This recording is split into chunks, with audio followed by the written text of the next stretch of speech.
पर कई प्रकार की वासनाएं होती हैं। हम कई प्रकार की इच्छाओं का कामना करते हैं कि हमारा ये काम हो जाए, हमारा फलाना काम हो जाए, हमारा अमका काम हो जाए। लेकिन वो काम जब नहीं होते हैं तो हमारे मन में फिर संदेह उठना प्रारंभ हो जाता है। लेकिन जिस दिन आपके मन में ये चीज़ हो जाएगी कि भगवान को जो ज़रूरत होगी वो हमें देगा, जिस दिन हम उसके आधार पर चलने लगेंगे तो आपकी सारी समस्याओं का समाधान होते हुए चला जाएगा।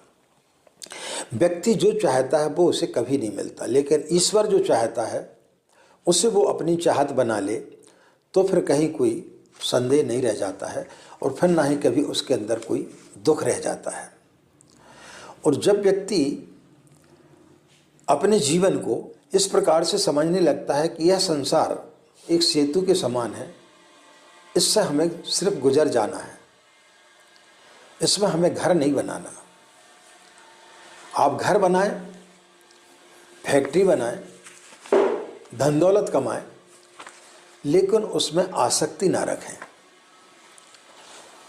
आप घर बनाएं, उसकी रख रखाव करें, लेकिन उसको अपनी जागीर न समझें, क्योंकि एक दिन वो सारी की सारी यहीं छूट के चली जाएंगी। आपकी बहुत बड़ी फैक्ट्री है, आपने बहुत बड़ा भवन बना लिया, बड़ी बड़ी गाड़ियाँ हैं आपके पास में, लेकिन जब व्यक्ति का अंतिम समय आता है वो सारी की सारी चीज़ें यहीं की यहीं रह जाती हैं, वो किसी के साथ में नहीं जाती।